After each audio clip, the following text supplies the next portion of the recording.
I invite the member for Squamish Colwood to lead the House in prayer or reflection.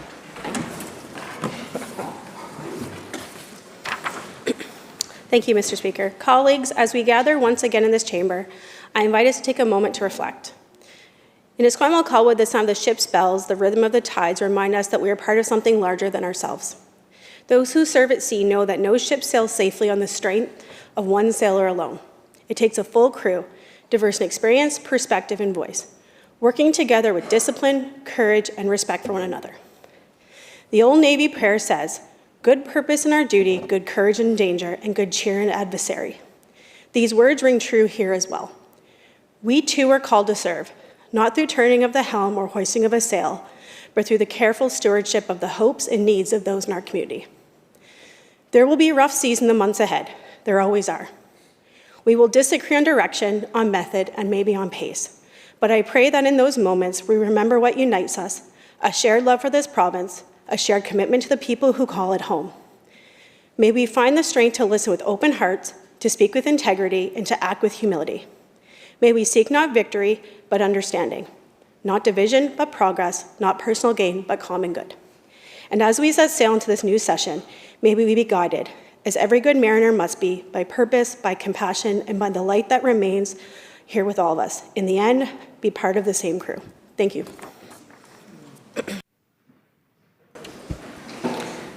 Introductions by members.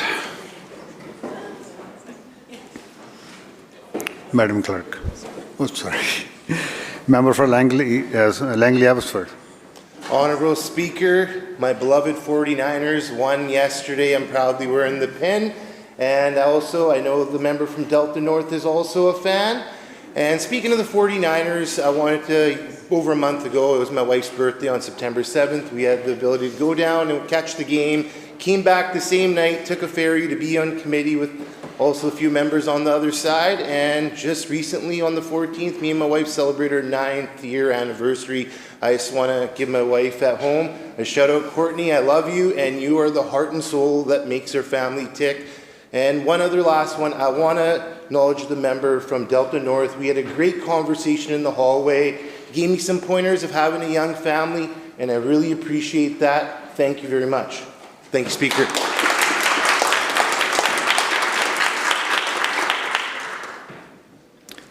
Minister of State for Local Government. Thank you very much, Honourable Speaker. Well, you know what they say about mother-in-laws? I've got the best one. I would like to wish my mother-in-law a very happy birthday. I was really grateful I was able to celebrate with her this weekend. We had an amazing meal out, and then I was able to cook her breakfast in the morning. She has been so kind, so generous, so loving, and so understanding. And I'm so grateful that you're in my life, Marion Dixon. I love you. Happy birthday. Member for Columbia River Revelstoke. Thank you very much, Mr. Speaker. Just another birthday announcement. My wonderful nephew, Charlie Bear McInnes, turns 4 today. Very sorry, Charlie, I couldn't be at your birthday party yesterday, buddy, but I love you lots. Happy birthday, and we'll see you next weekend. Thank you, Mr. Speaker. Madam Clerk. Introduction of bills. Minister of Energy and Climate Solutions. Thank you, Honourable Speaker. Good morning. I have the honour to present a message from Her Honour, the Lieutenant Governor. The Lieutenant Governor transmits here with Bill 31, Energy Statutes Amendment Act 2025, and recommends the same to the Legislative Assembly. Minister. Honourable Speaker, I move that the bill be introduced and read a first time now. Bill 31, the Energy Statutes Amendment Act, amends the Hydro and Power Authority Act and the Utilities Commission Act. The proposed amendments will enable BC Hydro to enter into co-ownership arrangements with First Nations, allow BC Hydro to retain rights under the Hydro and Power Authority Act while acting on behalf of a limited partnership, and make amendments to the Utilities Commission Act to allow for the implementation of an electricity allocation framework. We're expanding access to BC's clean electricity grid in the Northwest, in particular with the North Coast transmission line, Honourable Speaker. Not just to power homes and businesses which it will, and improve service in the region, but to unlock the full potential of the Northwest as a driver of economic growth and diversification. Honourable Speaker, the North Coast Transmission Line provides the opportunity to unlock new clean growth opportunities in our province and in our country, and create well-paying jobs at a moment that we need them. This is a nation-building opportunity for BC and Canada to unleash the economic potential of our province, and in particular the North Coast, and develop critical mines, port expansions, and other resource development, including the lowest emission LNG in the world, Honourable Speaker. In addition, Honourable Speaker, the bill will enable smart paced growth in strategic sectors such as artificial intelligence and data centres through the electricity allocation framework, which ensures we support projects in these sectors that are of the greatest benefit to BC in every way. Honourable Speaker, we need to take bold action in our province now, like governments in the past in the 1960s, when a government nationalized BC Electric to create opportunity for jobs everywhere in BC. We need to do that now, and we're determined to do that. And I ask all members of the House to support this legislation.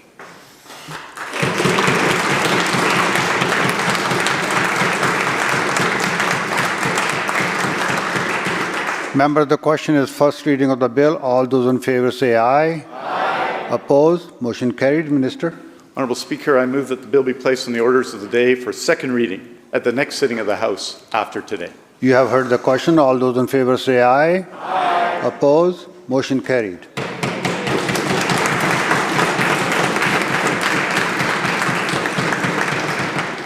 Madam Clerk.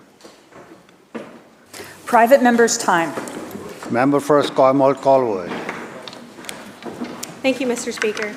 I would like to begin by acknowledging that we're gathered here today on the traditional and unceded territories of the Lekwungen-speaking people, known today as Songhees and Esquimalt nations. Mr. Speaker, today I rise to highlight the remarkable work of 1,000 by 5 Children's Book Recycling Project, an organization making a lasting difference in the lives of children and families throughout the Capital District region. The idea behind 1,000 by 5 is both beautiful, simple, and profoundly powerful. The project began in 2008 on the Saanich Peninsula with one clear goal: to ensure that every child has heard at least 1,000 stories before the age of 5. This vision quickly grew, expanding from the peninsula to Victoria and across the Western communities. Today, 1,000 by 5 operates in all 13 municipalities in our region. So why does this matter? Because one of the most important things we can do for our babies and toddlers is read to them. Listening to stories, holding hands, exploring pictures help children build language skills, spark imagination, and foster the neutral connections that shape lifelong learning. These simple, joyful experiences are essential to early brain development and to literacy itself. Here in my own community, 1,000 by 5 West Shore has been serving families in Colwood, Laneford, Machowsa, and the Highlands since 2012. Working in partnership with School District 62, the project collects gently used children's books from local elementary schools and the Sauk School Board office. Each week, a small but mighty team of volunteers sorts, cleans, and packages books into age-appropriate bundles. These bundles are then distributed by family-serving agencies, ensuring that every child, regardless of circumstances, can experience the joy of owning books at home. Each month, about 1,600 children's books made their way into the hands of young children through the 1,000 by 5 network and across the capital region. This project has now distributed over 500,000 books to local families. That incredible achievement is supported by 42 community agencies and powered by volunteers who have contributed more than 9,000 hours of their time simply because they believe that every child deserves a story. I want to take a moment, Mr. Speaker, to thank these volunteers, their families who donate the books, and the educators who help coordinate these efforts through the schools. Together, they are strengthening the foundation of early learning within our region. Former Premier John Horgan once said that education is the great equalizer. I would add that literacy is the key that unlocks that equality. It is the single most important variable in determining a person's economic, social, and emotional success. When I think back to my own upbringing, this truth feels deeply personal. I grew up in a middle-class family that didn't have many extras. My parents both left school after grade 7, and my mother was illiterate. As a child, I didn't fully understand what that meant, but as a mother myself now, I do. I see every day how important it is to fill our home with books, to read to our children, and to watch their curiosity grow with every page that we turn. I often wonder how different my mother's life actually would have been if she had given the same opportunity. The reality is that many families in our region still own very few books. Yet we know that literacy begins forming in infancy, from the first time a child holds a book, hears a story, and turns a page. The small acts build the foundation of everything that follows. That's why the work of 1,000 by 5 is so vital. It's just not about handling books. It's about building connection, confidence, and community. It's about giving every child, no matter where they start, an equal chance to learn, dream, and succeed. So, today, Mr. Speaker, I encourage that everyone who's listening, if you have a gently used picture book at home, please consider donating it. If you have time to give, volunteer. Because when you support 1,000 by 5, you are not only promoting literacy, you are changing the lives of tiny humans who are our next generation. Thank you for your time. Thank you, Mr. Speaker. Recognizing the member for Prince George Valemont. Thank you, Madam Speaker. We are now 6 weeks into a provincial-wide labour dispute that has now seen over 25,000 BC GEU and PEA workers walk off the job, and many others feeling the impact in one way or another. What began as a negotiation between the government and its own workers has now grown into a crisis that's touching the lives of everyday British Columbians in a very real and very painful way. Madam Speaker, nearly 23,000 public servants are on strike. It's not just about wages and contracts. It's about people, the seniors, families, students, and vulnerable citizens who depend on provincial services to get through each day. Across this province, we are hearing the same stories: delays, disruptions, and disarray, from stalled environmental permits and mining approvals to the closure of liquor and cannabis stores, to the breakdown of administrative and social supports. This labour action has exposed how fragile our public systems have become under this government's management. Service BC offices have been shuttered. That means no access to driver licensing, income or disability assistance, or to even student loan payments. Students who rely on Student Aid BC are waiting weeks for the funding they need just to pay rent and to buy groceries. Families of children with autism are struggling to cover therapy costs out of pocket as provincial reimbursements stall. Madam Speaker, perhaps the most alarming of all, our justice system, the very foundation of fairness in this province, has been paralyzed. Hearings at the Motor Vehicle Act Tribunal are being postponed indefinitely. People are waiting to challenge driving prohibitions or defend their livelihoods and are stuck in limbo. Lawyers are warning that this backlog could take months to clear even after the strike ends. These are not abstract inconveniences. They are consequences that touch the most vulnerable among us. People who can least afford the delay are the ones that are paying the highest price. Now, no one disputes that workers have the right to strike and to bargain in good faith for fair wages. But the government also has a responsibility, a moral and constitutional duty, to ensure essential services continue and that British Columbians are not left without critical supports. It's not enough for the minister to say, "We are deeply focused on getting back to the table." British Columbians deserve more than vague assurances. They deserve action and they deserve leadership. When adjudicators can't hear cases, when families can't access autism funding, when students can't receive loans, and when parents can't renew their licenses, that is not just a labour dispute. That is governance failure. Madam Speaker, while thousands of British Columbians are feeling the consequences of this strike, while parents, students, and seniors wait for services, it seems there's one place where the impact has not been felt: the BC NDP caucus offices. The BCG EU members who work directly for the government caucus remain on the job. It's hard not to notice the double standard. When it comes to serving their own political operations, the government somehow finds a way to keep the lights on. But when it comes to serving the people of British Columbia, they shrug and they say their hands are tied. That says a lot about this government's priorities, and none of it is reassuring. The BC Conservatives stand with workers who want fair treatment, but we also stand with British Columbians who are being left behind. We believe in fair negotiations, but also in accountability, planning, and the respect for the taxpayer.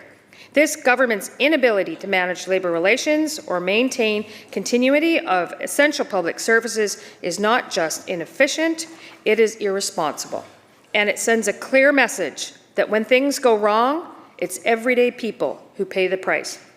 British Columbians deserve a government that can both respect its workers and protect the public. They deserve leadership that plans ahead, communicates clearly, and ensures that critical supports of our most vulnerable citizens are never disrupted again. The government has been missing from the bargaining table, but has finally agreed to take in mediation this past Friday. I sincerely hope this leads to a deal before more vulnerable British Columbians suffer because of this government's failures. Because at the end of the day, Madam Speaker, it isn't just about contracts and percentages. It's about people. It's about trust. And right now, too many British Columbians have lost both. Thank you, Madam Speaker.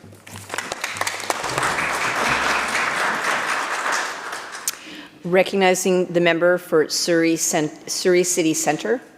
Thank you, Madam Speaker. I'm pleased to acknowledge October as Library Month here in British Columbia and to speak about the significance of our public libraries.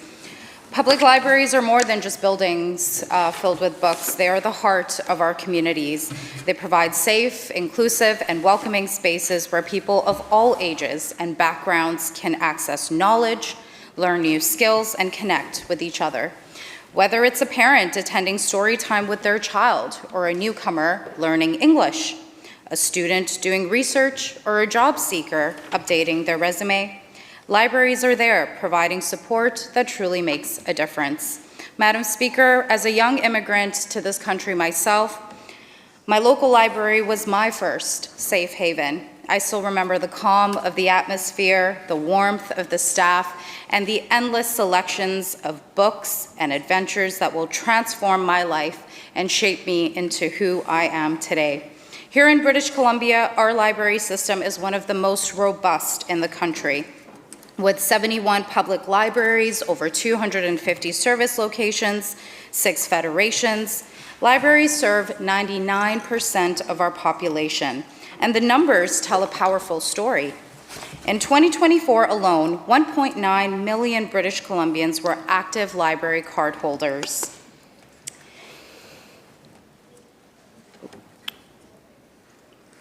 Including 312,000 new registrations, a clear sign that public libraries remain relevant and needed more than ever. In fact, nearly 40% of BC's population used a library card this year, and over 1.6 million people attended library programs, everything from coding workshops to book clubs to small business seminars. These numbers are impressive, but what they really show is that libraries are evolving. They're no longer just about borrowing books, they're about building communities, bridging digital divides, and helping people of all ages adapt to a rapidly changing world. Just a few days ago, I attended the Surrey Library's Youth Writing Contest Gala, which awards and celebrates young writers in the city of Surrey. Reading the work of these youth, I know that our future is bright. As a province, we recognize the critical role that libraries play, especially as they face growing social and economic pressures. We know that local governments are the primary funders of libraries, and we also understand how difficult it can be to make decisions about service levels in a time of rising costs and complex community needs. That's why since 2020, the province has invested $56 million to support libraries across British Columbia, including a historic one-time $45 million enhancement grant in 2023, which is the largest single investment in BC public library history. This funding was distributed to all 71 public libraries and library sector service partners, helping address rising operational costs and ensuring continued access to the services British Columbians rely on. This support is more than just about keeping the lights on.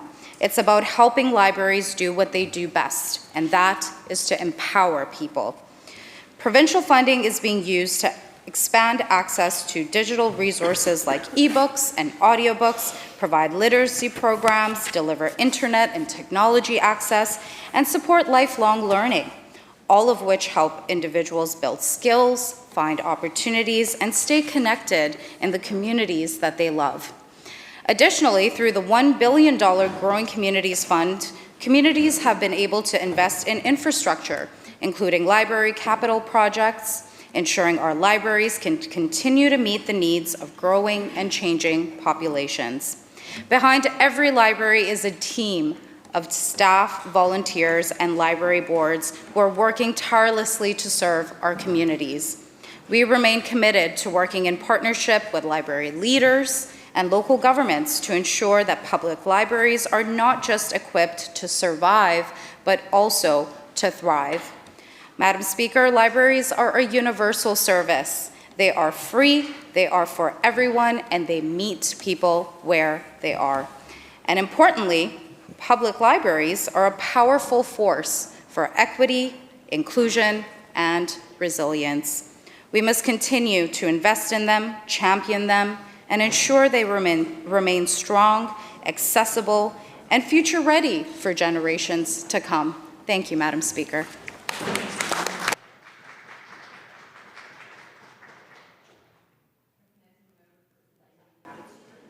Thank you, Speaker. Over the past year, I've had the privilege of traveling across this incredible province, from the North Coast to the Kootenays, from the island to the interior, listening to people's stories, sitting at kitchen tables, and walking their main streets and hearing what life has been really like outside of the Lower Mainland.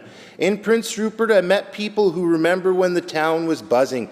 My dad used to talk about Prince Rupert when I was a kid, how it was an amazing place by the water, alive with opportunity. I always thought one day we'd go there. When I finally did, I could feel what it used to be. It's a town that once had 16,000 to 18,000 people. Now it's around 12,000. You can still feel the pride, but also the frustration. The port is still there, but the jobs aren't what they once were. It's a story that echoes across British Columbia, and honestly, Speaker, it reminds me of the 1990s. Back then, people were leaving this province because they just couldn't afford to stay. There weren't enough jobs. Families were struggling to keep up. I remember what it felt like growing up, watching my parents do everything they could do just to keep the lights on and build something here. When so many others were packing up and moving away, it was a time when hope felt distant. And today, I'm hearing those same stories again. In Invermere, I met young people who said they love their hometown, but there's no work outside the summer season. The year-round population is under 4,000, but in the summer it jumps up to 20,000, even more when tourists arrive. Businesses told me it's hard to find workers because young people leave to chase opportunity elsewhere. And who can blame them? There just aren't good jobs for them to build the future. Across dozens of communities from Quesnel to Port Alberni, from Terrace to Cranbrook, and the message is the same. Our resource towns struggle. Our youth are leaving. The opportunity that once defined British Columbia is slipping away. Speaker, if we're serious about solving the housing crisis, we have to be honest. We will never solve it by building more towers in the Lower Mainland. We need to build the rest of this province, strengthen the regions, grow our resource communities again, and make it possible for people to live, work, and raise a family in every corner of British Columbia. When I talk to people in forestry and mining and energy and agriculture, they're not asking for handouts. They are asking for stability, for a government to have their back, to fix the permitting delays, to bring common sense back into regulation, and stop punishing the industries that built this province. Because when the resource sector is strong, small towns thrive. When mills close, exploration stops, and when investment leaves, so do families, the schools, the rinks, and the restaurants that depend on them. We have a generational opportunity right now to rebuild these sectors, to attract value-added manufacturing, to support clean innovation technologies, and show that British Columbia can be prosperous and sustainable. That's how we create the kinds of jobs that bring young people back home. That's how we make it possible for families to afford to live here again. Speaker, this isn't just an economic issue, it's a matter of belonging. Because when people stop believing they have a future in their own hometowns, they start believing they don't have a future in their province. And that's what we have to change. I think back to my parents in the 90s, working hard, those uncertain years, and I think of how close we are to repeating that same story today.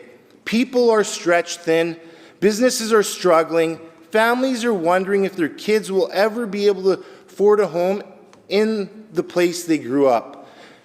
But the good news is, everywhere I go, I still see resilience.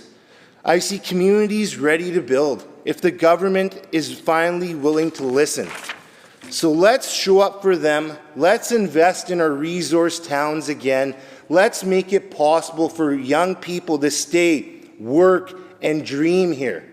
Because the strength of British Columbia has never come from just big cities.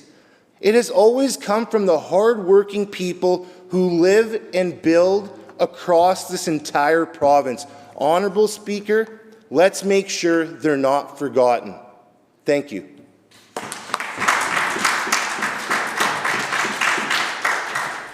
Recognizing the member from Kootenay-Monashee. Thank you, Honourable Speaker. I rise today to shine a light on a remarkable organization serving the Cherryville community, the Cherryville Community Food and Resource Society. This small but mighty centre is proof that when people care deeply about one another, they can build something truly special. Cherryville is a tiny, unincorporated rural community with about 1,000 people scattered in the area. But what happens there is a masterclass in connection, compassion, and community spirit. From Monday to Thursday, the doors of the Resource Centre are open, and so are their hearts. Anyone can call or drop in, whether you need help filling out a pension application, applying for fair pharmacare, navigating disability supports, or even finding out how to access subsidized housing. Someone is there to listen and lend a hand. It's a place where practical support meets genuine kindness. There's a free income tax clinic, food security programs, and help with everything from benefits to advanced care planning. But what makes the Cherryville Resource Centre so special is that it's not just about services, it's about belonging. For seniors, that sense of belonging comes through in the Senior Services and Compassionate Communities program. Imagine drive-through meal programs, transportation for appointments, sit-down dinners, recreation, and case management, all run by people who know your name and care about how you're doing. They even offer support for people and families facing end of life, ensuring that no one walks that road alone. For those living with disabilities, Cherryville's outreach team helps navigate the often complicated process of applying for supports. A registered social worker is there to guide people every step of the way, turning what can feel like an overwhelming process into something achievable and dignified. And of course, the Cherryville Resource Centre is investing in the future of the community through its youth and family programs. Under the leadership of their dedicated coordinator, Maya Arkand, they're building opportunities for rural families to thrive, creating programs that support health, confidence, and connection. They invite the community to get involved, to volunteer, to donate, or collaborate. And the result is a web of support that's as strong as it is caring. Behind all of this are the people, the staff, the volunteers and neighbors who make Cherryville shine. People like Amanda and Megan who welcome residents with warmth and help them navigate forms, benefits, and systems that can otherwise feel impossible to manage. They are the beating heart of Cherryville's commitment to taking care of one another. Honourable Speaker, this is community in action. This is what it looks like when a town takes care of its own, with creativity, compassion, and a dash of Cherryville grit. To everyone at the Cherryville Resource Centre, the Cherryville Community Food and Resource Society, and the Board of Directors, thank you. Thank you for showing us what's possible when we put people first. Your work reminds us that rural doesn't mean remote. It means resilient. And Cherryville proves that when we invest in community, we build a stronger, kinder British Columbia for everyone. Thank you, Honourable Speaker.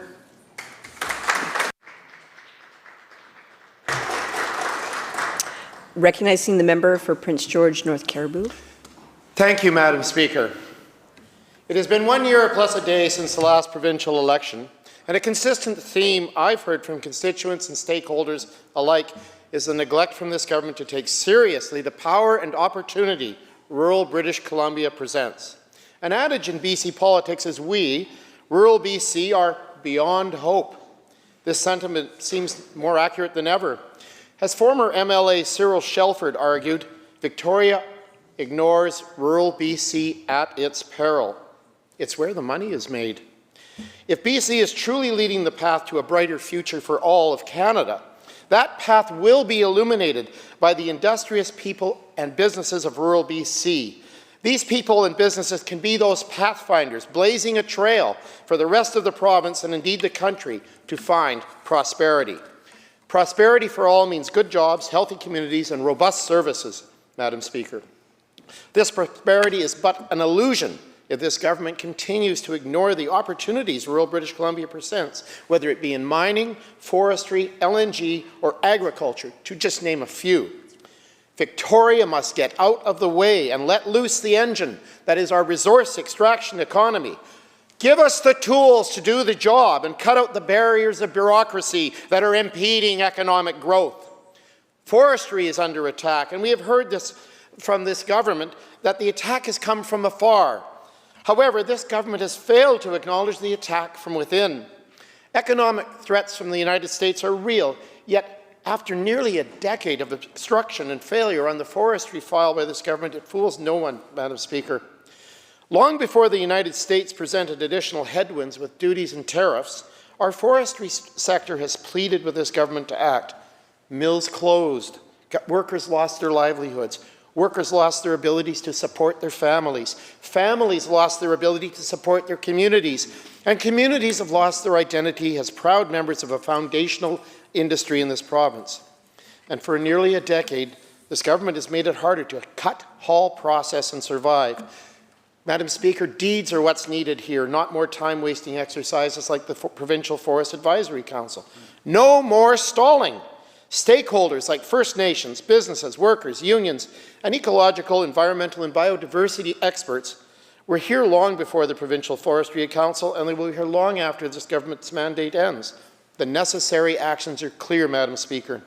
Get to 45 million cubic meters annual allowable cut. Resolve the backlog of active permit applications and accelerate the processing of new applications. Empower First Nations to expedite referrals. Co-develop land use plans and create shared prosperity. This government must either act or get out of the way and let a new government do the job. And it's not just forestry that's collapsing under the weight of this government's inaction. Mining, too, has had to scrape by without government providing clarity, consistency, and common sense, Madam Speaker. What is the mining industry to think when they are told, as is the case for placer miners in rural BC, that according to the Ministry of Mines and Critical Minerals, that, quote, following the provincial priorities, placer is a lower priority sector and so longer wait times should be expected.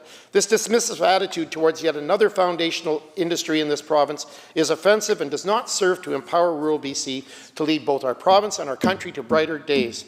What are First Nations to do, Madam Speaker, when the miner claims consultation framework requires them to review mining permits without the resources or capacity to do the job? First Nations in my constituency are burdened with this tremendous task without support from the government to do that work. This is unacceptable to both First Nations and industry, Madam Speaker, and thankfully their frustrations are accurately and squarely directed not at each other, but rather at government.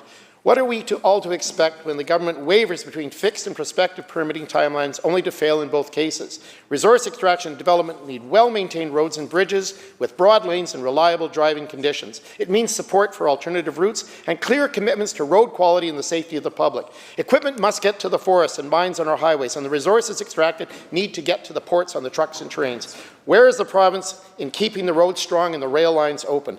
The province speaks of historic investments south of the Fraser, but where are these historic investments north of Hope? Whether it be the need for alternative routes in the Okanagan, the Caribou, and rail lines in between Squamish and 100 Mile House, the replacement of the Taylor Bridge in the Peace, or the construction of BC's interconnector in Quesnel, historic investments in BC are essential to our shared prosperity. The priorities, Madam Speaker, are clear. Prioritize forestry, mining, and infrastructure to empower the economic engine that is rural BC. Our province and our country has a brighter future, and action, Madam Speaker, is what will get us there. Thank you very much.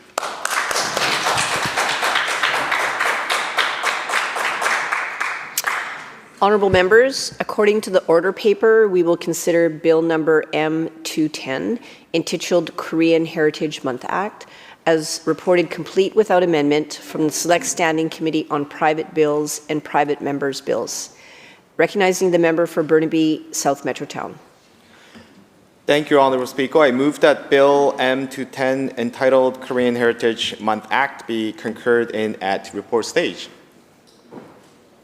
Honourable Speaker, colleagues, and Select Standing Committee has reported this bill complete without amendment, and I'm proud to open debate at report stage. This is a concise bill with a clear purpose: to recognize October as Korean Heritage Month throughout British Columbia and to provide an annual anchor for education, celebration, and community connection. The preamble speaks to why recognition matters. It affirms the social, economic, cultural, religious, military, philanthropic, and political contribution Korean Canadians have made to our province. It highlights the historical significance of October. It highlights the National Foundation Day on October 3rd.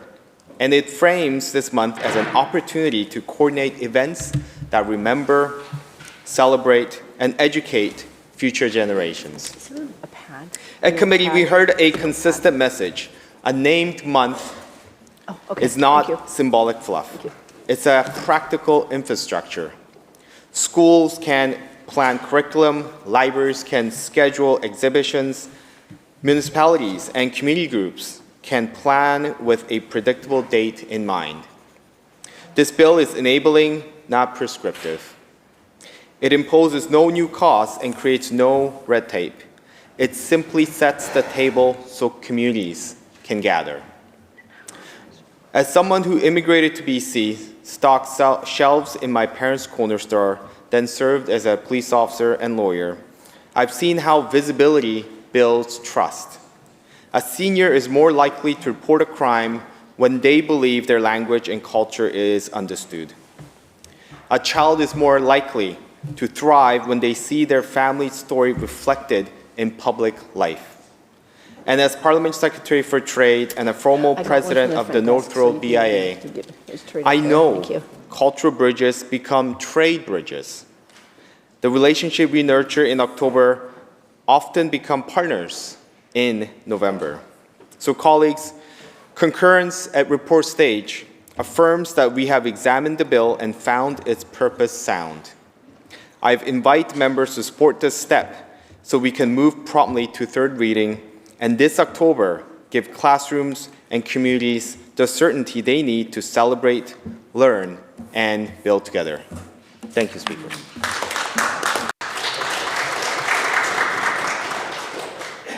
Member, are you speaking to the bill? Okay.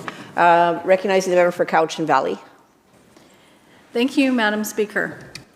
I'd like to start by thanking the committee for their work and thank the community members who had made the written submissions. I also would like to acknowledge that the committee recommended the bill continue without amendments, and the Korean community has a significant impact in our province. BC has the second largest Korean community in Canada. There are more than 72,000 people of Korean descent in BC. Designating October as Korean Heritage Month gives British Columbians an opportunity to celebrate the achievements and the contributions of the Korean Canadians and strengthen the bond of friendships between BC and Korea. After Canada and Korea established a formal diplomatic relationship in 1963, the Korean community in Vancouver grew from approximately 50 people to 1,670 people by 1975.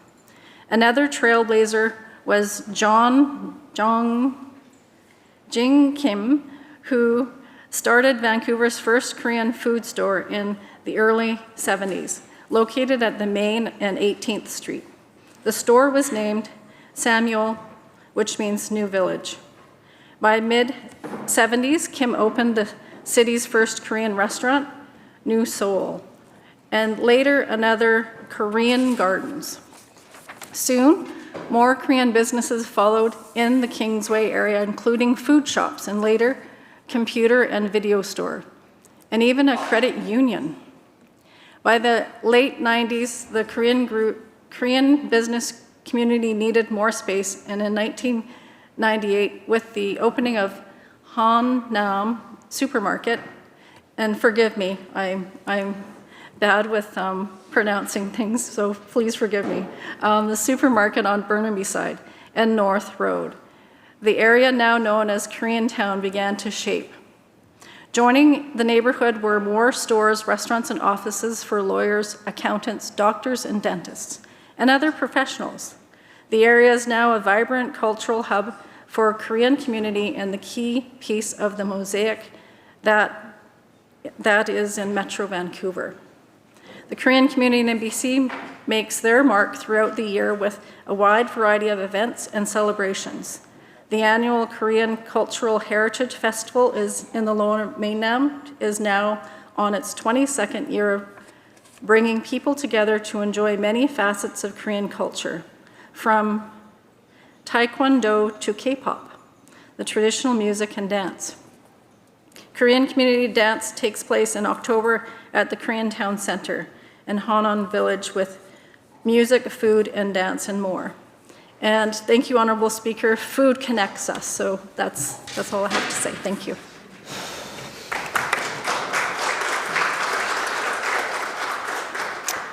Recognizing the member from Nanaimo-Lantzville. Speaker, I rise today in support of Bill M210, the Korean Heritage Month Act, and again, I would like to start by thanking the committee for their thoughtful review and to all of the individuals who provided written submissions, because their words help bring life to what this bill represents, the lived experiences of Korean Canadians across British Columbia, whose hard work, generosity, and commitment to community have left an enduring mark on British Columbia's shared history. When we speak of Korean Heritage Month, we speak of the gratitude and the ways in which Korean Canadians have helped shape British Columbia's social, cultural, and economic life.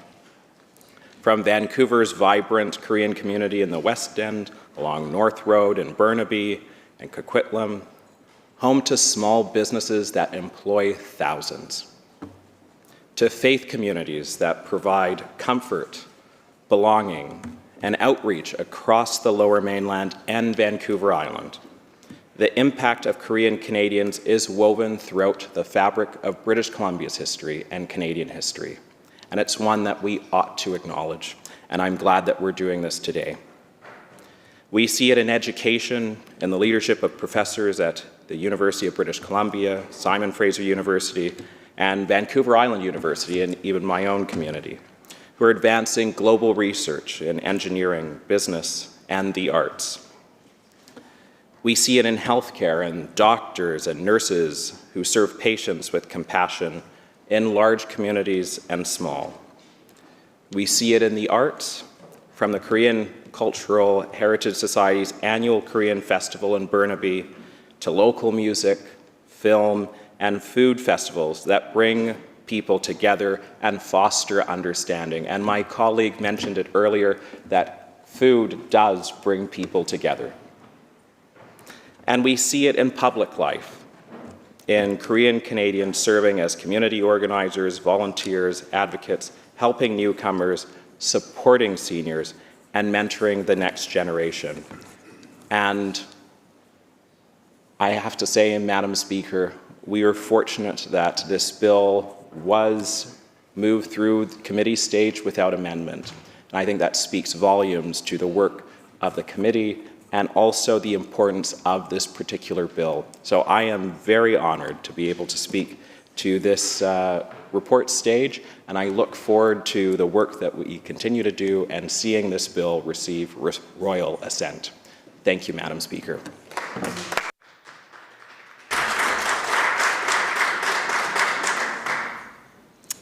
See no further speakers, I'll ask the member from Burnaby South Metrotown to close debate.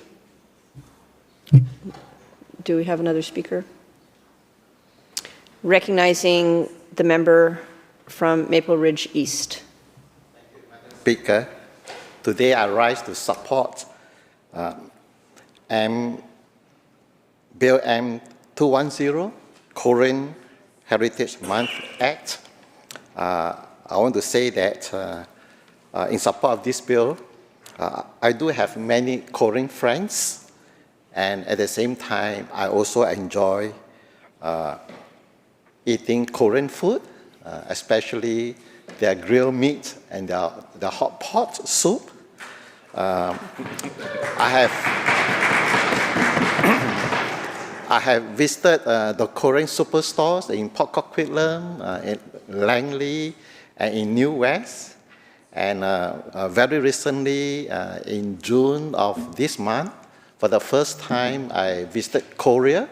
I got a chance to see beautiful Seoul and also the coastal city Busan. And my wife and I actually had seafood at Busan city. So yeah, so I truly support this Bill M210. Thank you, Madam Speaker. Recognizing the member from North Vancouver Seymour. Thank you so much, Madam Speaker, for this opportunity to speak on a really important issue in my mind.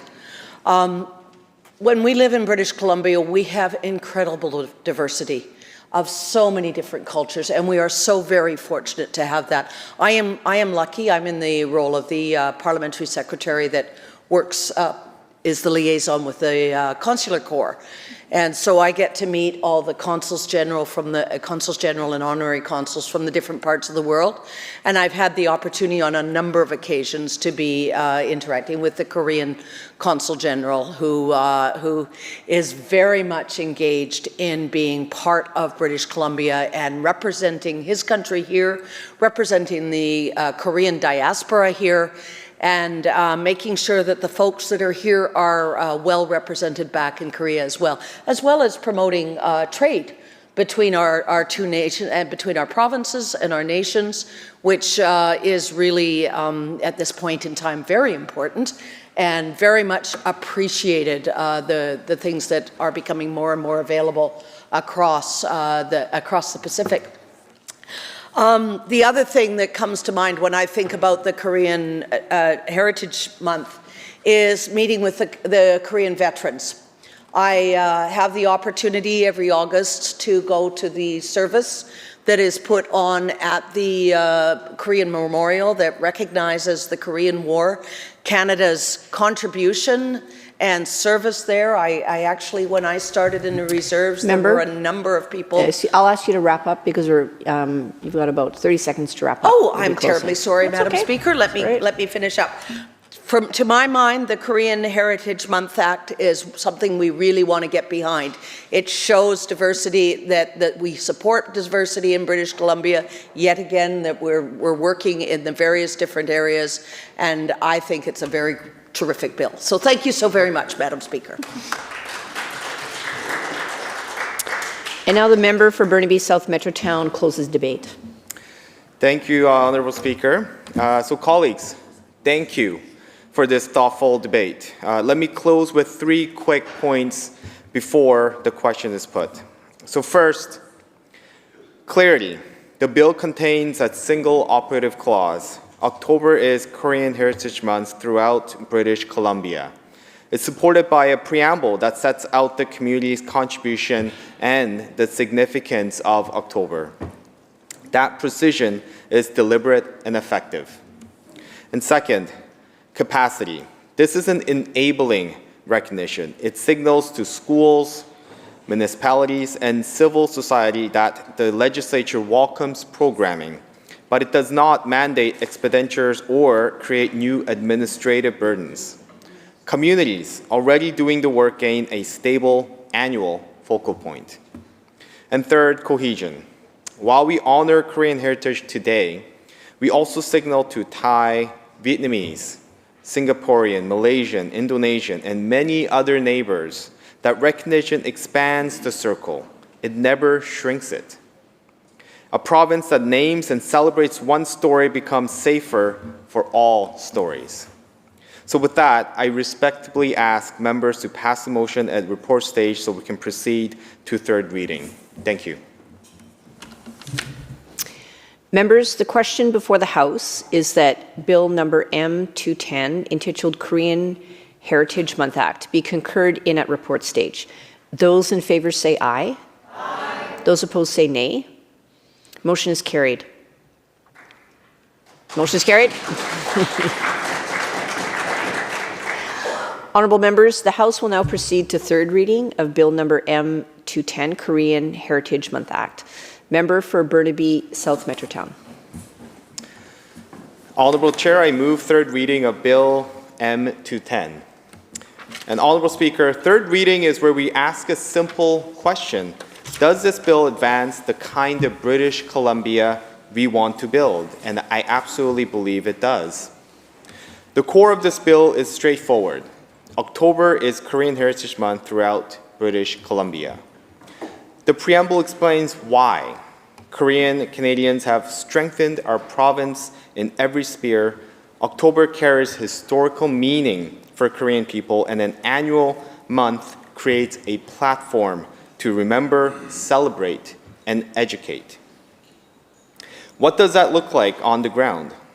Well, it looks like our children learning about other languages, Hangul, also learning to respect Hungkamanian, Gomoki, and Tagalog, because honoring one language invites curiosity about others.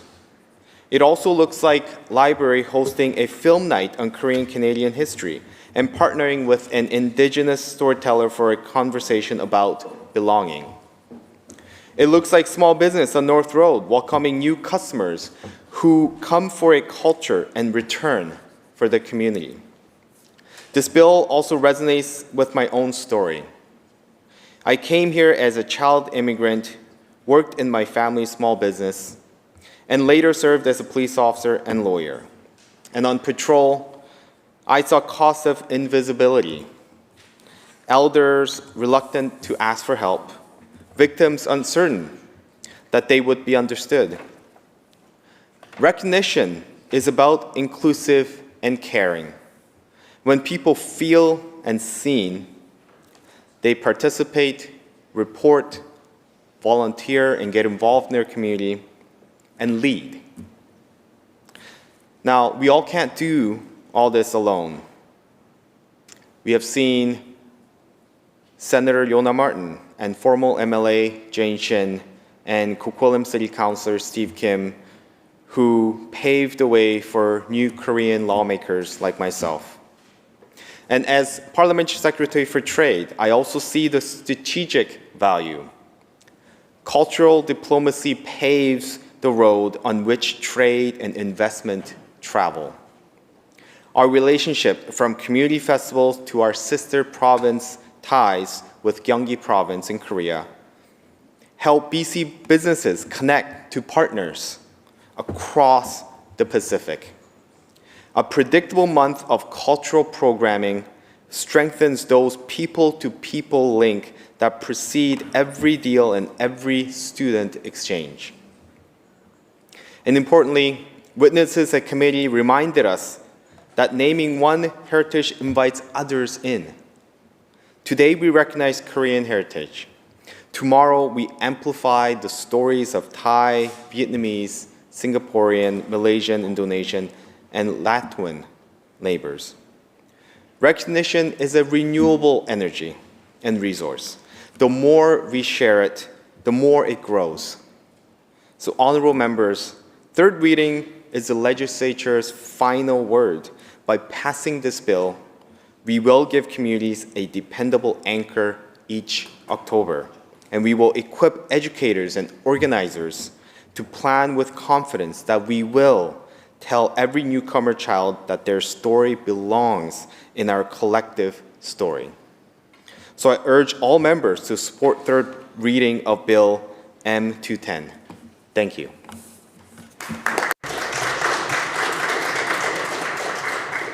Recognizing the member from Cowichan Valley.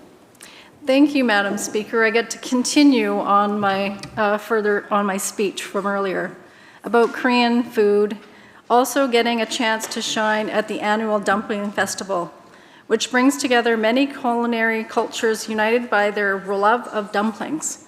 Korean dumplings called mandu are stuffed with meat and vegetables and can include kimchi, tofu, or chopped sweet potato noodles. As I said earlier, food connects us, and it is a connection in every community.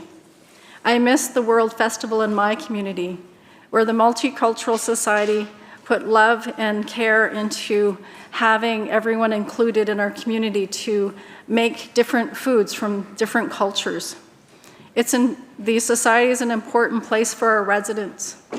There's about 121 residents in the Cowichan Valley that are Korean descent as of the census 2021.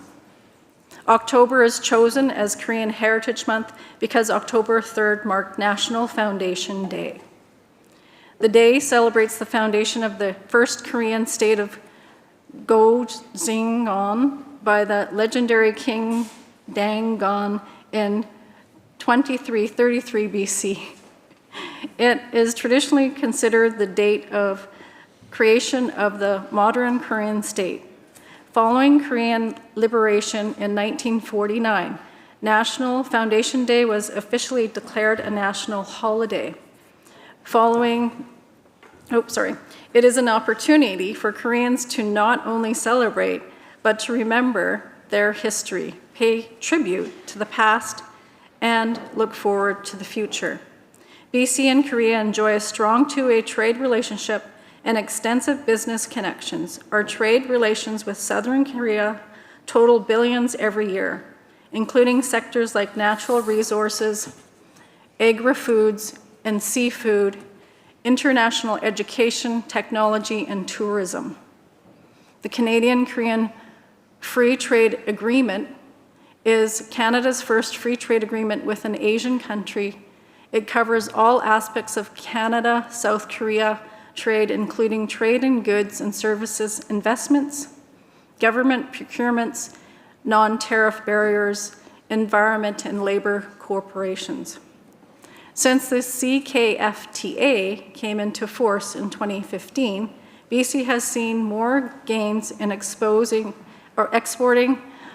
the South to South Korea. In 2023, Premier Eby signed an enhanced action plan agreement with our sister province. Here I go again, forgive me for my pronunciations.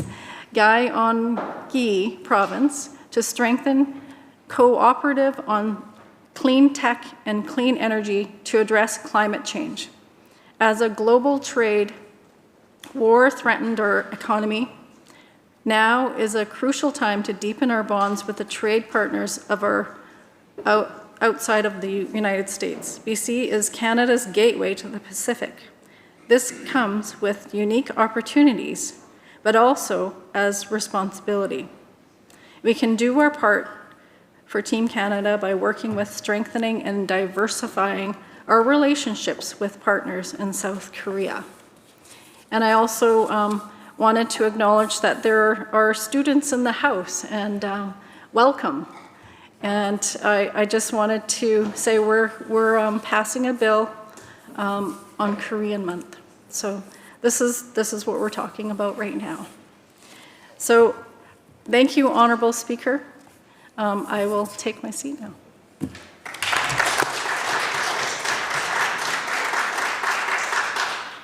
Recognizing the member from Nanaimo-Lanceville.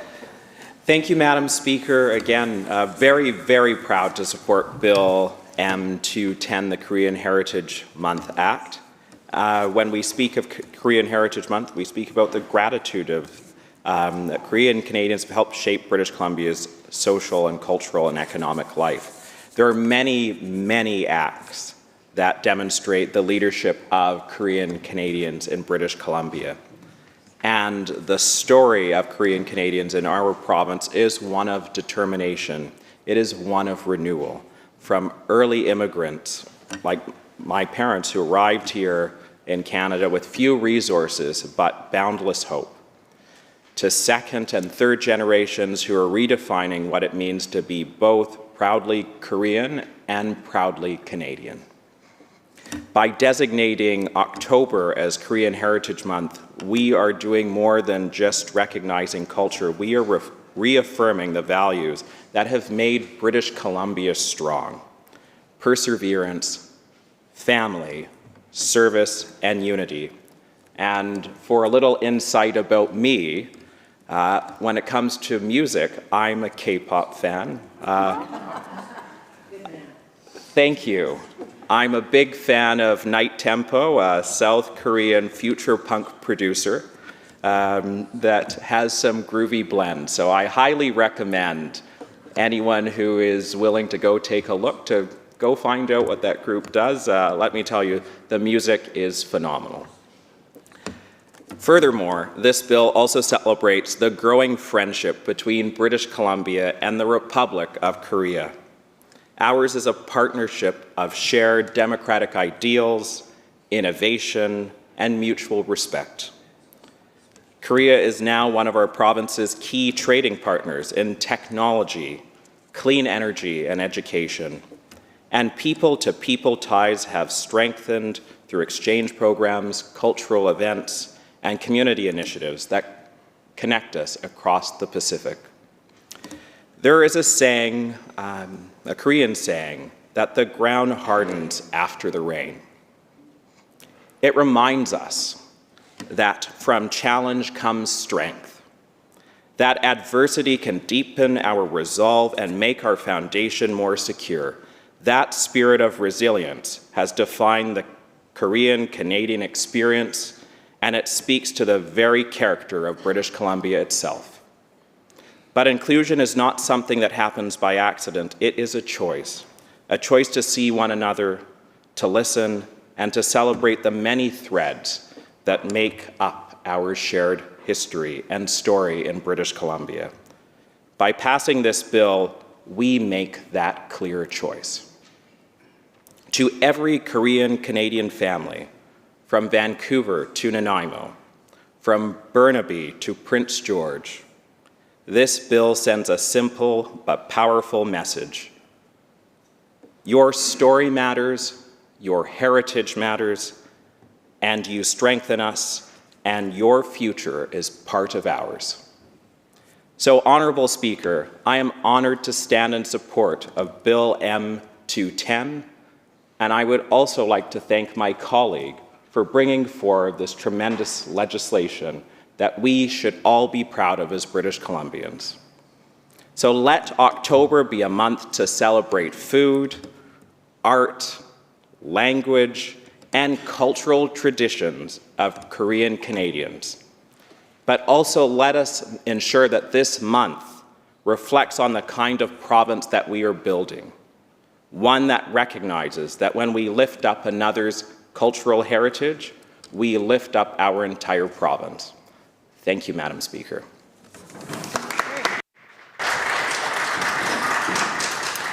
Recognizing the member from Surrey City Centre. Thank you, Madam Speaker. I'm so pleased to rise today to speak in strong support of the Korean Heritage Month Act bill. And I do want to point out how proud I am to call the member from Burnaby South Metrotown my colleague. This member has been working very effectively and with much dedication to not just the Korean community, but to our entire province. And Madam Speaker, this is not just about words on paper. This is about inclusion. This is about compassion. This is about love for a community that has given us so much in this province. And on a personal note, you know, I will say when growing up, I've had many Korean friends, and I remember learning not just recipes on how to make Korean food, which actually was my favorite food for a significant portion of my life, and also Korean clothing that was gifted by my friends' parents to me. But it's so much more than just the experience of the culinary treats and the clothing that makes the Korean culture so rich. It's about the experience of togetherness, the experience of belonging collectively into a community that is meant to be inclusive for everybody, and that through that process of sharing and caring for each other, we were practicing just that. And Honorable Speaker, this is how we build healthy communities.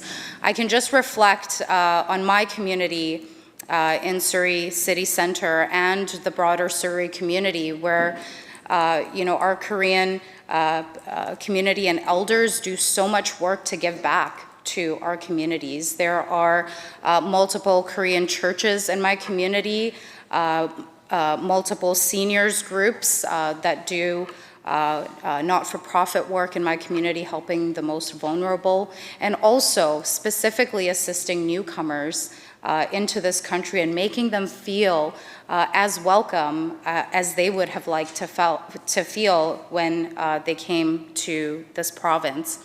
And so I commend the Korean community. I think that this is long overdue, and it's a very happy occasion, one that I know that members across the aisle you know, are happy to share with us. And for our future, I intend that this is going to end up being a great community celebration in our province, from Surrey to Burnaby to the interior to Vancouver, and I guess we'll see which jurisdiction has the best celebrations, and I'm sure there will be contests around it. And I will say that I know that our Surrey community can really bring it, so I challenge the member from Burnaby South Metrotown to bring his. Thank you so much, Honourable Speaker.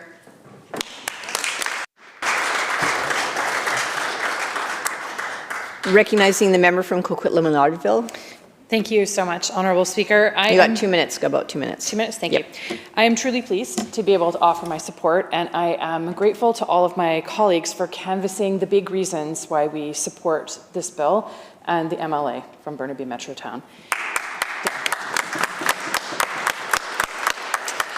I am very fortunate to be able to go last before the MLA from Burnaby Metrotown closes the bill, because I get to talk about the small reasons why we support this bill. So in my community, I have an office on Austin Avenue, and there is a healthy, thriving Korean business community there, populated by members who live in my community and care deeply about the success of my community and the success about their children, about their businesses, and about the organizations that make our community great. I am thinking very much of one particular society called the Garden of Compassion. So when they realized that seniors within British Columbia, Korean seniors within British Columbia, did not realize that there was the Memorial Society of British Columbia that could make sure that they could access low-cost funeral services, they reached across community lines and brought together these two organizations to do an educational presentation to seniors so that they could have the information that was so accessible to everyone else in the community, but not necessarily if you didn't speak fluent English. And that effort allowed the enormous number of Korean seniors in my community to have access to the same services that everyone else does. A bill like this, showing, publicly demonstrating that we support people of Korean heritage and their contribution to British Columbia, shows that we care, that we want everyone in our community to have the access to services that everyone enjoys. I'd also like to recognize some of the members of the Korean community who make my life so flavorful. Young Beck, who is the proprietor of a restaurant in my community and was recently Tri-Cities Chamber of the Year member. She was recognized Remember, you wrap it up. Yeah, for her outstanding work as a chef, but also her community contributions. Thank you so much, Honorable Speaker, and congratulations. 감사합니다. Recognizing the member for Burnaby South Metrotown to close debate. Thank you, Honorable Speaker. So, colleagues, as we close debate on third reading, let's center the essential. This bill does one clear thing. It designates October as Korean Heritage Month across British Columbia, and it does so with a preamble that honors contributions and explains the month's historical significance. Practically, it equips communities, classrooms, and cultural groups with a fixed point to plan lessons, exhibits, and events. It strengthens social cohesion by normalizing cultural literacy, and it signals to all visible minority communities that this House is expanding the circle of recognition, not rationing it. We also have scrutinized the bill at committee, debated it at report stage, and it is clear that this bill will create opportunities for our communities. So let's seize the opportunity now. I would also like to mention and recognize and invite all the members of this House to November 18th during lunchtime, and where we'll host Korean Heritage Reception in the Hall of Honor. And we will have Korean food there, including kimchi. So please, I encourage all the members to show up.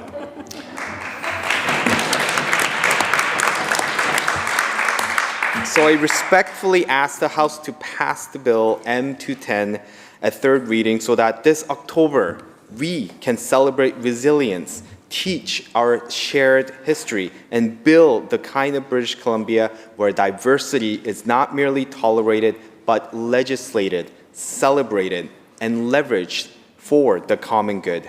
감사합니다. Thank you very much. Members, the question is third reading of the bill. Those in favor say aye.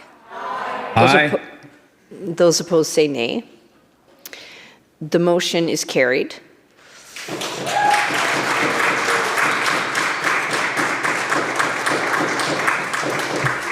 Honourable members, Bill number M210, entitled Korean Heritage Month Act, has been read a third time and has passed.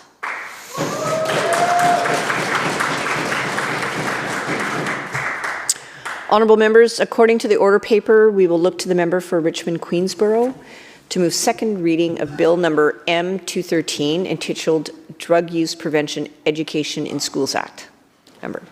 Thank you, Madam Speaker. I move that Bill M213 be now read a second time.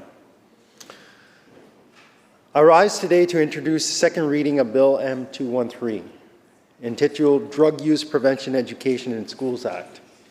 Our province is in the grip of a drug crisis that is devastating lives, families, and communities. The crisis is not confined to downtown Vancouver. It is felt in Richmond, New Westminster, Surrey, Kelowna, Nanaimo, Kamloops, Prince George, and many other smaller towns across the province. It is visible on our streets, in our neighborhoods, and now tragically in our schools. Multiple thousands of British Columbians died last year from toxic drug poisonings. Increasingly, those lives are young people, students who should be safe in our classrooms, not at risk of being exposed to drugs and overdose. BC needs M213. Youth are at their most vulnerable during adolescence. Their judgment and resilience are still forming. When schools send mixed messages about drugs, young people are left confused and unprotected. Instead of prevention, we see current government policies approach in terms of normalizing drug use. We have seen examples such as flashcards and classroom material downplayed risks. We have seen curriculum frame abstinence as just one option. Schools are left sending the wrong signal at the worst possible time. Parents across BC are asking the same question. Why aren't our schools telling my child clearly and consistently that drugs are dangerous? The purpose of M213 is clear. M213 puts prevention and protection back at the heart of our education system. It restores common sense and moral clarity. It requires schools to deliver consistent, unambiguous anti-drug education. It emphasizes abstinence as the only safe and responsible choice. It reinforces the duty of schools to keep children safe by sending one clear message: drugs are dangerous.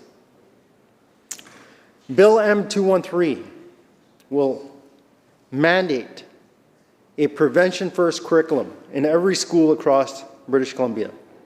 There will be no vague language. There will be no normalization. There will be a clear focus on the health, social, and legal dangers of drug use.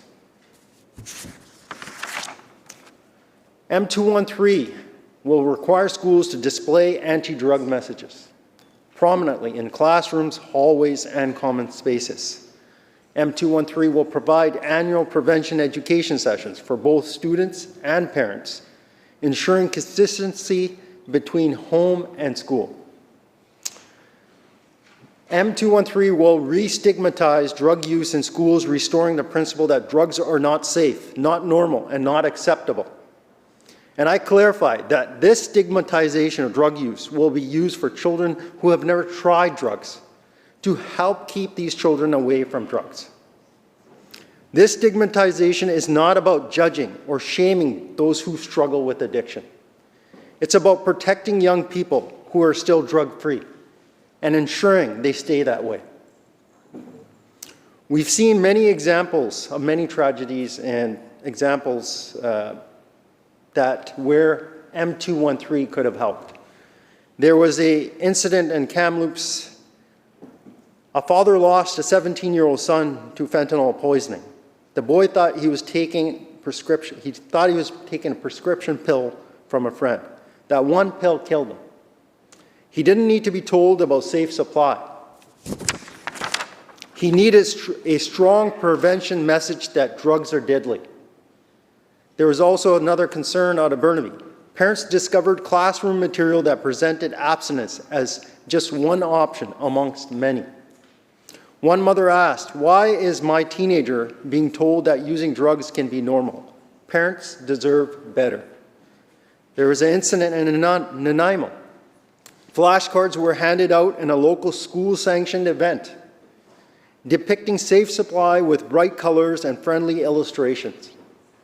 Instead of warning students of the dangers, it softened the reality of drugs. Parents were outraged, teachers were uncomfortable, yet this is what education looks like under the current government approach.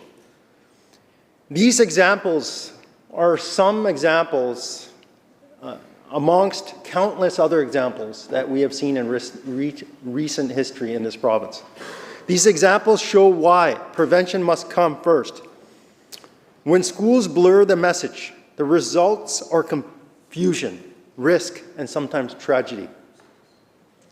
Prevention is not just a slogan, it works. In decades past, schools with strong prevention programs saw far lower rates of youth drug experimentation. Students exposed to clear anti-drug education were less likely to try substances. Today, when harm reduction dominates and prevention is sidelined, youth are being left vulnerable. We cannot accept that as the new normal. Bill M213, this legislation, is based on common sense guiding principles. It enforces clear moral leadership. Schools have a duty to send a clear, unambiguous message that drugs are dangerous. Children deserve certainty, not confusion.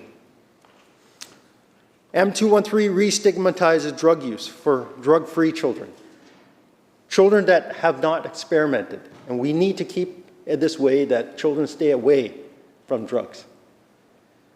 For too long, drug use has been normalized. We must reestablish the truth. Drugs harm health, destroy futures, and tear families apart. M213 promotes abstinence as the safest choice. This bill is grounded in the principle that abstinence is not only effective but ethical. It is the only way to ensure youth remain free from the dangers of drugs. M213 views parents as partners. We must stand with parents. Families expect schools to reinforce their values, not undermine them. This bill ensures schools and parents speak with one voice. Don't do drugs. M213 supports teachers. Many teachers feel uncomfortable with the current mixed messaging. This bill gives them the clarity and tools they need to deliver strong prevention-based education without fear of contradicting government policy. M213 restores common sense and responsibility. We must reject ideological experiments. We must have practical steps that protect children, strengthen families, and save lives. M213 enforces the public duty to protect youth. At the heart of this bill is a simple truth. Society has a moral responsibility to protect our youngest and most vulnerable from harm. Prevention is not just judgment, it is protection.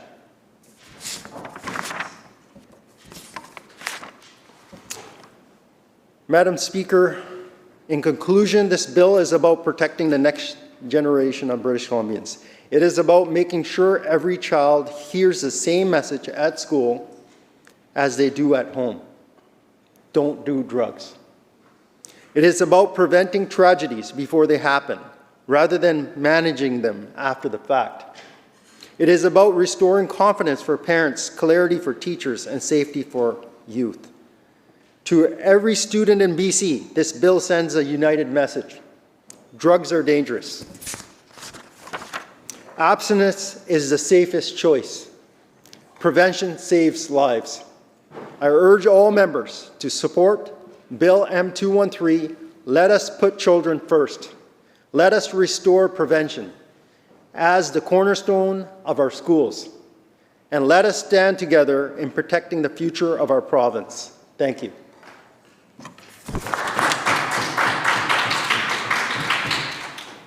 Recognizing the member from Ladysmith Oceanside. Thank you, Honourable Speaker. I rise today to speak in opposition to Bill M213, the Drug Use, Prevention, Education in Schools Act. And I want to begin by acknowledging the intent behind this legislation. We all want the children of this province to grow up healthy, safe, and informed.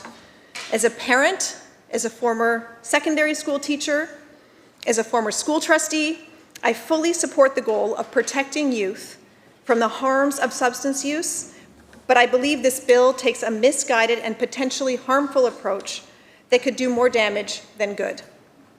Drug use is a serious issue, and education is a powerful tool. However, the approach outlined in this bill is not only outdated, in fact, it reminds me of the 1980s era scared straight that was in place when I was young. It risks undermining the very outcomes it seeks to achieve. The bill mandates a curriculum that explicitly discourages drug use and promotes stigma against drug use as a deterrent. This language is deeply concerning. We know from decades of research and experience that stigmatizing drug use does not prevent it. In fact, we know that this exacerbates the problem. Stigma drives people into silence, into shame, and away from the support that they need. It fosters fear rather than understanding, and in the case of this bill, it risks alienating the students who may already be struggling. As we fight this crisis, the evidence is clear that stigma does not protect youth, it silences them. If their school environment, as is mandated by this bill, is filled with shame and fear, the literal walls around them shouting condemnation, students won't seek support. They'll hide in silence, in fear, and in shame. Education should open doors. It should create space for truth, compassion, and safety, not fear. When we tell schools to shame drug use, we silence students. They'll stop asking questions, They'll suffer in silence.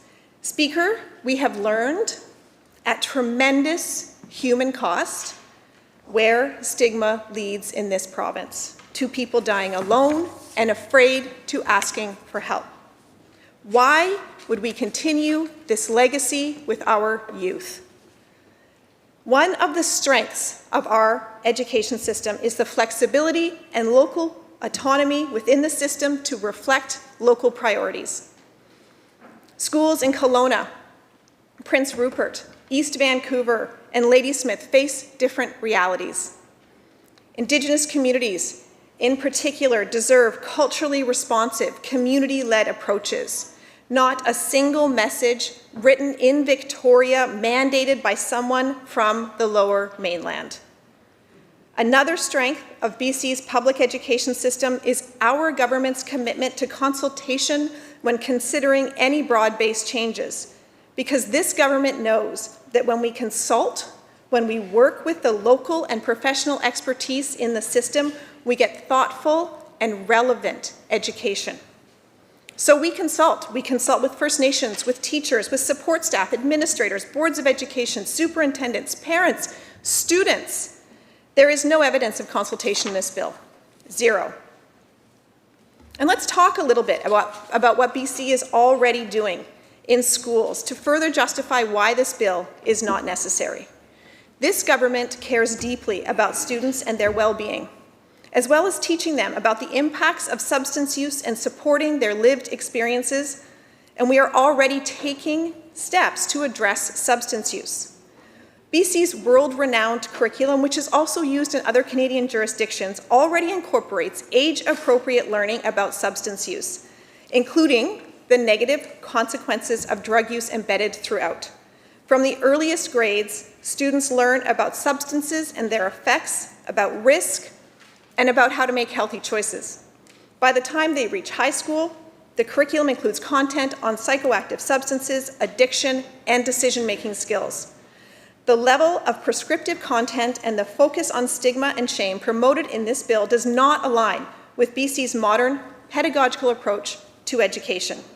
Young people are curious and intelligent, and they see through exaggeration. What reaches them is honesty, trust, and critical thinking, not posters and punishments and talking head assemblies. Critical decision-making skills are embedded across BC's modernized learning curriculum. When students are invited to think critically, when they discuss real situations, weigh choices, and share their perspectives, they engage honestly and thoughtfully. They learn to protect themselves and one another. British Columbia's existing curriculum helps students evaluate risk, manage emotions, and make choices grounded in self-awareness. It equips teachers with the resources to teach about the toxic drug crisis and the science of harm reduction.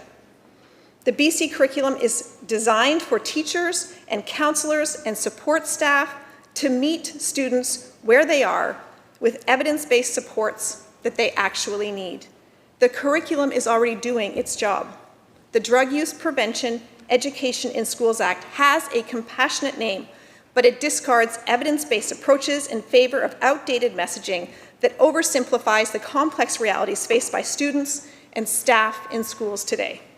It mandates what teachers must say, what messages must be displayed, and how students must think. And it transforms educators from facilitators of learning to enforcers of ideology. And this does not prevent harm.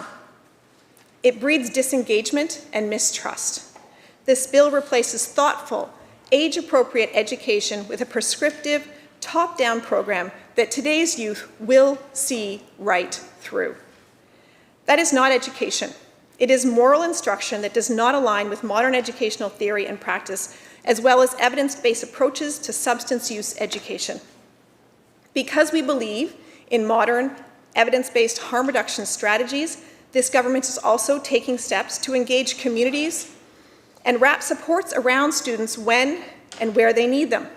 The ministry's Erase program includes information, resources, and supports related to substance use.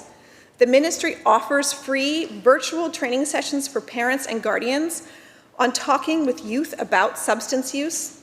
These interactive sessions have reached almost 2,600 participants in the last 2 years. We've invested over $30 million in grants to all 60 school districts to support mental health and substance use initiatives in schools. There are 39 integrated child and youth teams across 20 school districts to provide children and youth with wraparound mental health and substance use care when and where they need it. That is prevention. That is education. That is compassion in action. This government is investing in programs and curriculum that build resiliency, foster connections, and involve families and communities, because we know that is how you save lives. If we pass this bill, we risk reinforcing the very stigma that isolates the next generation. We risk sending the message that talking about drugs is dangerous and asking for help is wrong. And that message will cost lives.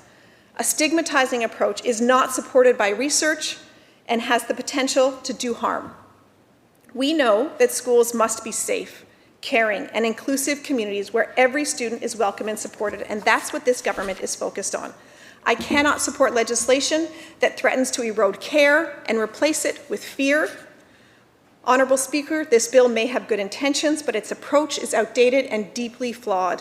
It mandates stigma, not understanding. It dictates fear, not learning. And it undermines the trust between students and the many professionals who care about them in their schools. I will be voting against this bill, not because I don't care about the safety of children, but because I care too much to get this wrong.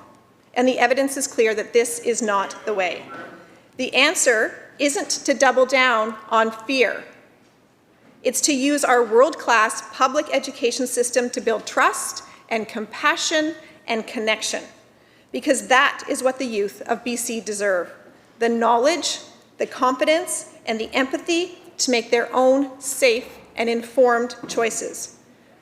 I urge this House to prioritize outcomes over optics and science over stigma. I choose education over ideology. I choose evidence over control, and I choose hope over fear. Thank you, Honourable Speaker.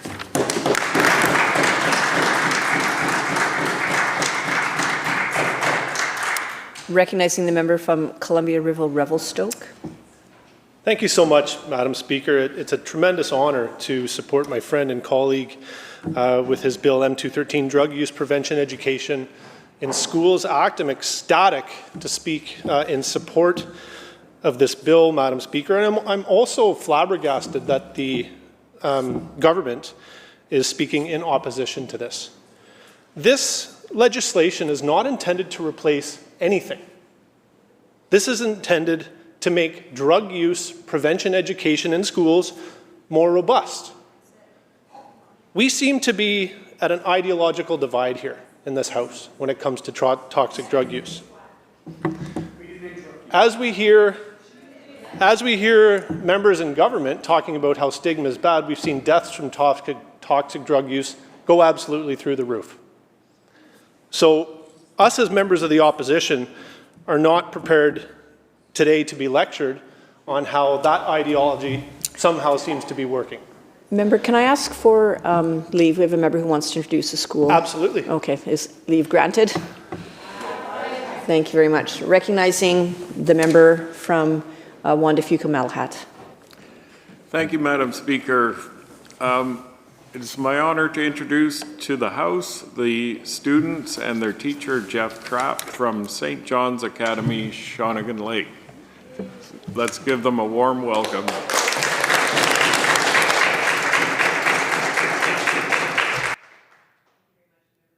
Thank you very much. The member from Columbia River Revelstoke continues. Welcome to the students here today.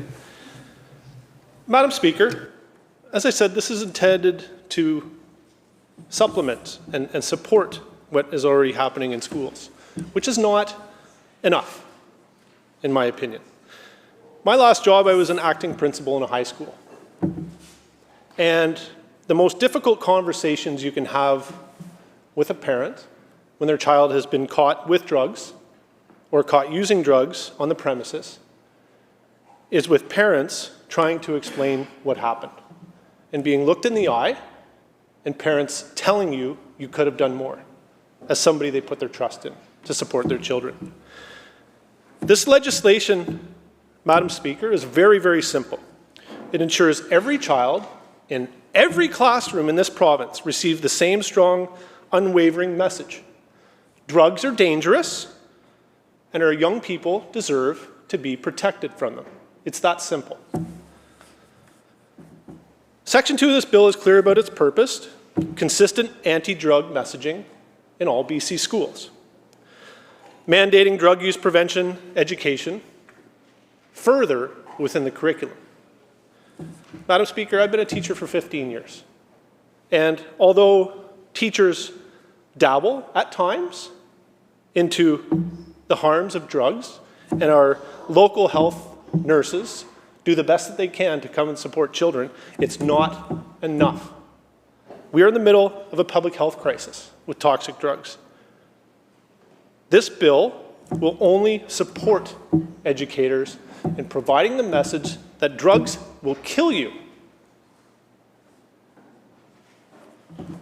This is common sense, Madam Speaker, and long overdue.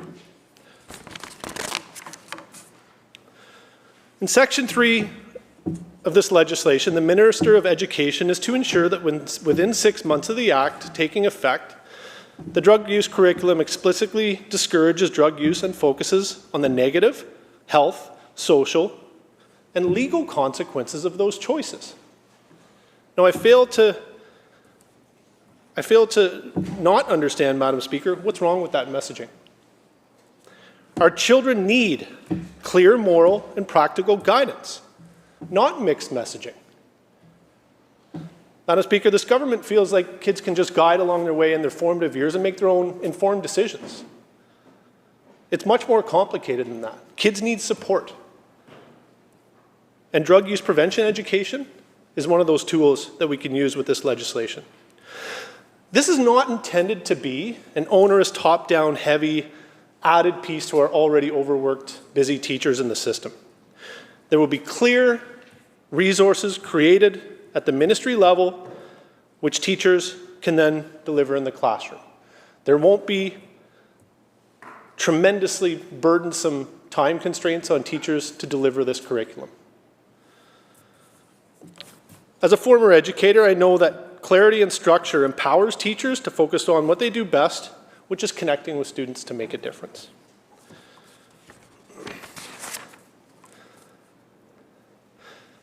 Madam Speaker, as a resource to come into schools, and one of these pieces that makes me so excited about this legislation is, regardless of kids are in kindergarten to grade 12, they all live a story.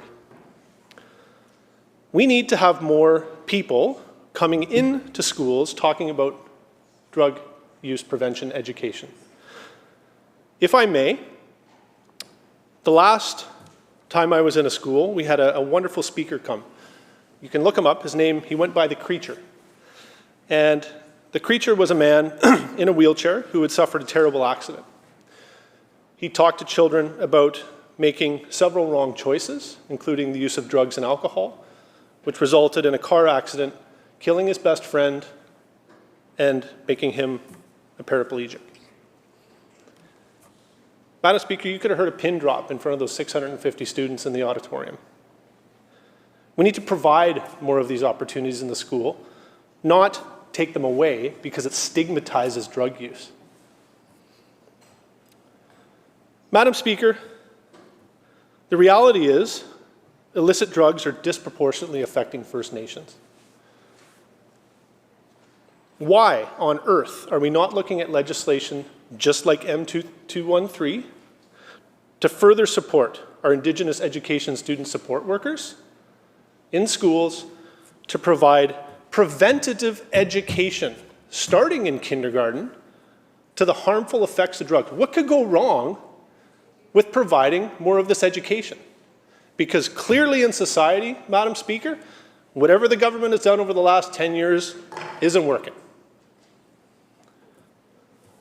Drug use prevention saves lives, but it also strengthens communities. By focusing on the education early, we reduce future strains on our healthcare system, policing, and our social services. Every child who learns to say no to drugs is one more child with a better chance at a healthy, successful life. The bill represents long-term investment in your youth and in the safety of every BC community. Again, Madam Speaker, I'm shocked that the government won't support supplemental drug use prevention education in schools. Something that provides clear messaging of the consequences of illicit drug use, something that's easy for teachers to implement, something that's easy to record and assess and evaluate, something that's easy to communicate with parents, most of all, something that parents are asking for. The fact that the government is opposing this legislation, Madam Speaker, speaks to the bigger ideological divide which our society faces today, which is that somehow stigmatizing drug use is a bad thing. And I'm sorry, Madam Speaker, but I completely disagree, and I think the 16,000 or so people that have lost their lives to illicit drugs is an example of that. And I'm ashamed that they won't support this legislation. Thank you for the time, Madam Speaker.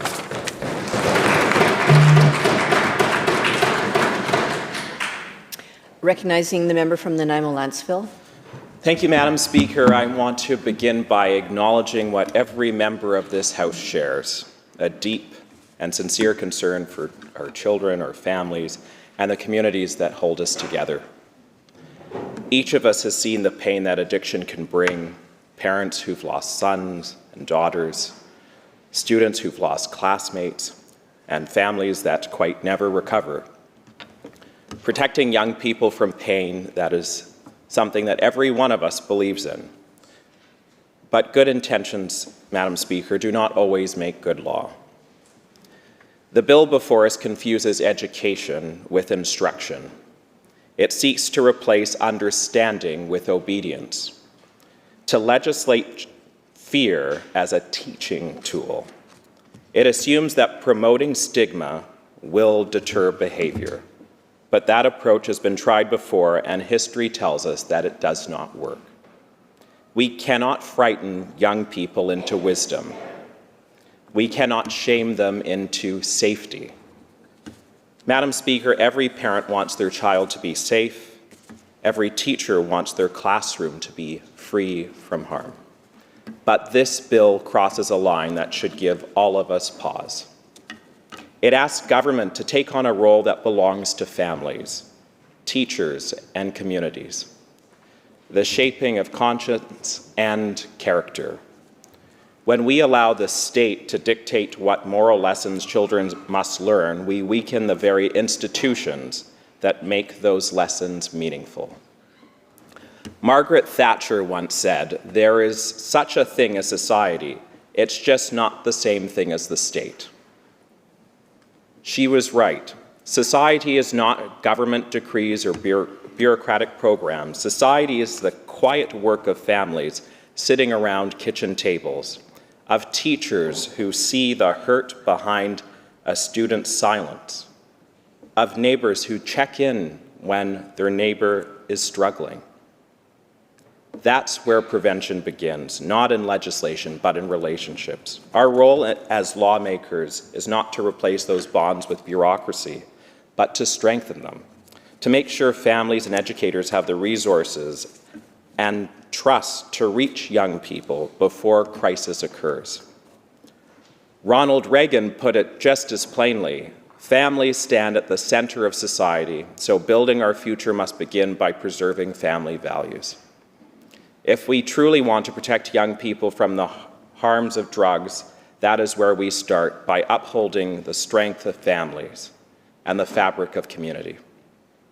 By ensuring that parents are supported and not sidelined, and that teachers are trusted, and that we create an environment where children can ask for help without being met with fear and condemnation. Speaker, this bill, however well-meant, risks doing the opposite. By mandating stigma, it risks silencing the very students who need to be heard.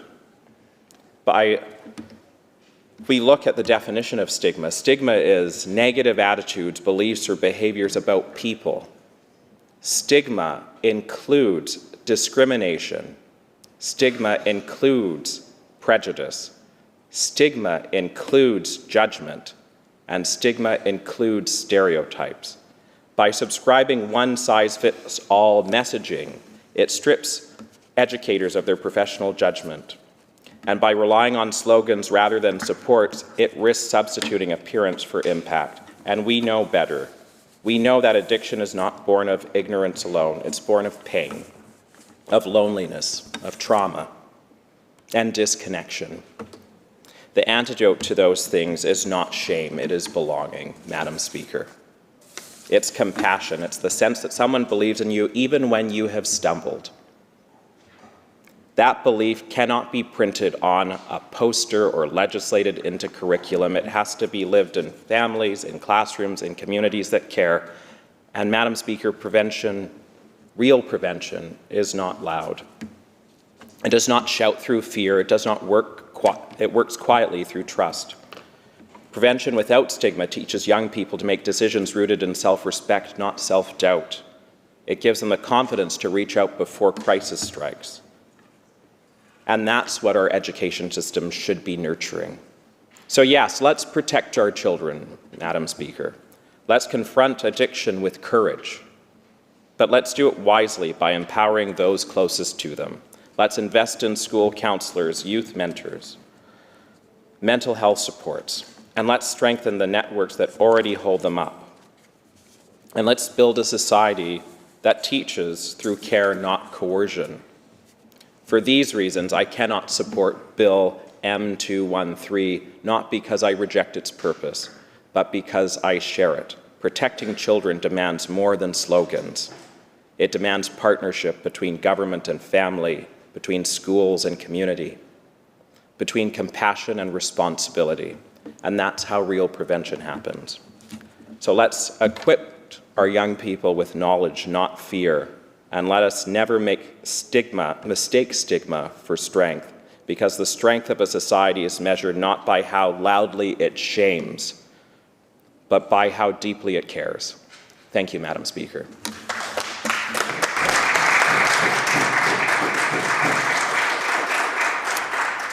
Recognizing the member from Delta South. Thank you, Madam Speaker. I rise today in strong support of Bill M213, the Drug Use Prevention Education in Schools Act. This bill is about protecting our kids. It's about bringing back common sense and moral clarity to classrooms that have been clouded by confusion. We're facing a drug crisis that's claiming lives every single day, and yet the message too often sent to young people is, drugs are dangerous, but here's how to use them safely. That's not prevention, Madam Speaker, that's surrender. And Madam Speaker, only the NDP, in the middle of a decade-long crisis of drug deaths in BC, by adults, by teenagers, by children, could stand this morning and speak against a drug prevention education program. And Madam Speaker, I'd like to put forward a quote from the Premier of this province of October 3rd, 2025. And I quote, "I was wrong on drug decriminalization and the effect that it would have. I wasn't alone, but it wasn't the right policy," end quote. Madam Speaker, this bill does three straightforward things. It mandates a prevention-first curriculum in every BC school. It requires clear, visible anti-drug messaging, posters, assemblies, education sessions for students and parents, and it reaffirms the duty of schools to protect children from the dangers of drug use. We teach school kids not to run into traffic and not to smoke because it kills, yet somehow we've lost the will to teach them that drugs destroys lives. Bill M213 puts prevention back where it belongs, at the front of the line. Compassion matters, but compassion without boundaries is chaos.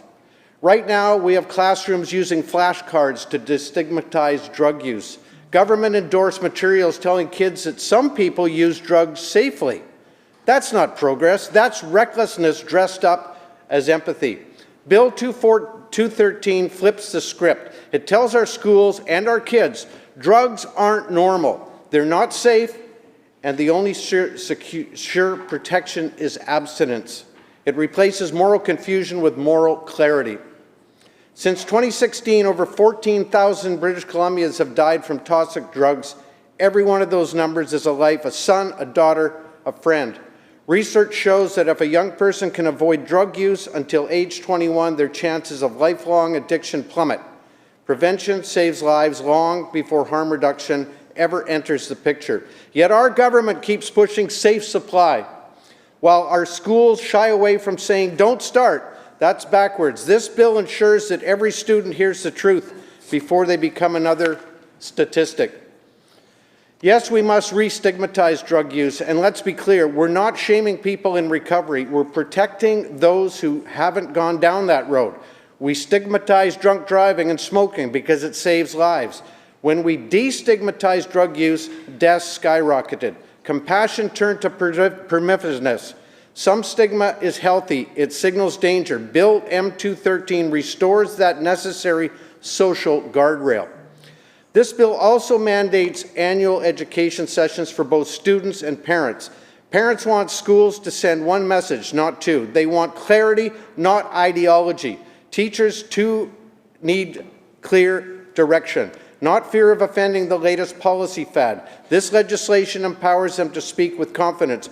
Don't do drugs, you're worth more than that. When government hands out safe supply but suspends students for vaping, we've lost the plot.